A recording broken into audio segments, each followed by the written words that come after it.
recently I was on here and I was watching Returners. She's amazing, by the way. I was watching her YouTube videos, and one of the things that she said was talking about how she put in place lust as being wanted and being lusted over, kind of like put that idea in her that meant that I was wanted. And that just resonated with me so much because I never quite admitted or even acknowledged that, but I knew for some reason that being wanted in that way made me feel good, but it didn't make me feel good at the same time. And it was like two conflicting ideas because I didn't like to be overly sexualized or lusted over, but at the same time, to get that attention did make me feel good. So I didn't understand it, but when she said it, I was like, that's exactly what it used to be. It was, I put lust because of my first forms of validation or love. A lot of the times not hearing it as a child or going through a lot of trauma, you learn to validate yourself with sex or lust, right? And that's exactly what I did. The idea of being wanted physically took place of me being wanted spiritually, emotionally, and mentally, for someone to take care of me in those aspects, because I knew that at least I could get something. From that, it went down a downward spiral of just me just not truly loving myself because I was willing to accept being lusted over. Then somebody saying like, I want to get to know who you truly are. And I think that in this big matrix, this big stimulation that we're living in right now, we're seeing a lot of that with the idea of being lusted over is taking place of us not being loved on as a child and not being cared for and not being taken serious, or our emotions being valued or cared about. And so we are just settling for overly sexualized ways that are, at least we're getting something. So once I dealt with that and once I acknowledged that that's what it was, even though I've already been implementing these practices of understanding that to be lusted over actually never really felt good and it doesn't make me feel good, and starting to enter these stages of learning about, how sacred my energy is and it shouldn't just be freely given away, that is really helping me to cultivate a space where I truly love, value, and respect myself. And from that, I just wanted to dive into practices that really has helped me to love myself, and that is helping me still at this moment, because it's a work in progress still. I'm still not perfect, and the aim isn't to be perfect, it's just to be my higher self. So that's the thing. I have cultivated practices that go beyond just the physical and deeply tap into the spiritual and the emotional aspect of what it means to truly love myself. I have been really taking time to allow all the purging to come out with everything going on in the universe and with the stars and the moon and the we have a new moon, we have a solar eclipse. It's a lot of stuff going on, and I've been allowing myself to purge out these things, not feeling overwhelmed by a lot of the triggers, but allowing myself to step into those triggers to be pushed forward, right? I think a lot of times that sometimes we do go backwards and we sit in that, but it was me knowing that I had some old baggage that I need to go and get rid of to propel me forward.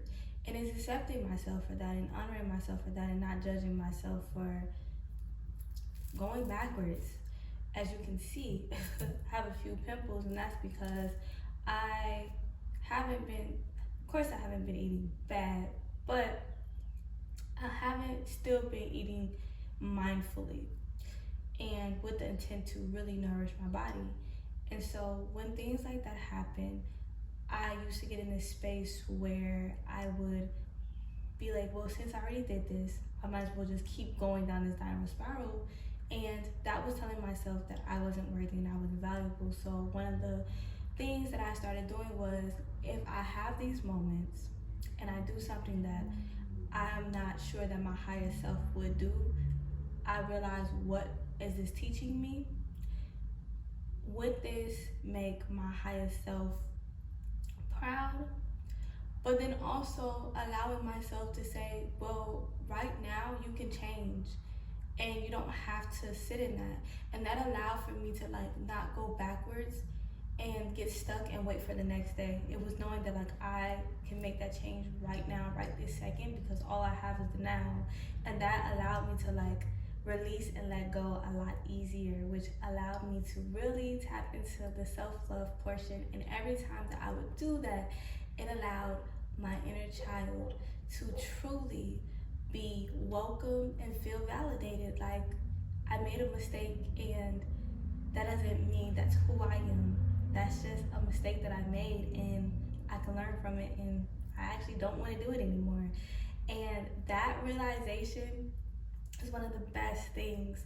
And from that, then I started incorporating more practices, which would be getting more connected to my spirituality and making myself really tap into that. So honoring myself on my affirmations, because affirmations do have this relieving energy of constantly putting these mantras in and, you know, doing all that stuff. I started incorporating what my body wanted as far as food, and not just feeding it what I think that I wanted and what I craved, because a lot of our cravings are due to the chemicals and the sugars that are in food that are programming, that are sending signals to our brain that we want this, but it's actually no nourishment and nutrients in that.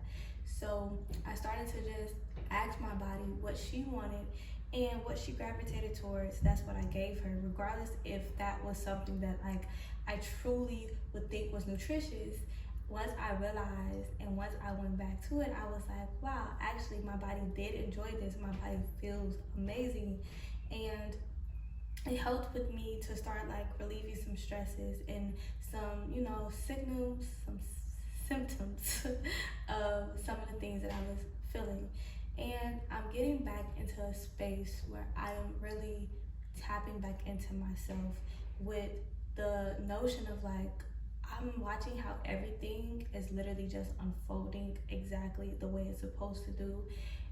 Another thing that I started doing to like really show myself that I love myself is stop trying to control the outcome of everything and allow life to treat me beautifully because I deserve it. That is setting an attention and then watching how God unfolds what it is that I wanted. And that was showing me that I don't have to always try and overwork and just do everything, that I can sit back and let God take control. I can say a thing and God will make that thing happen exactly, or make something else similar that is just as great, just as beautiful, or even greater happen in my life.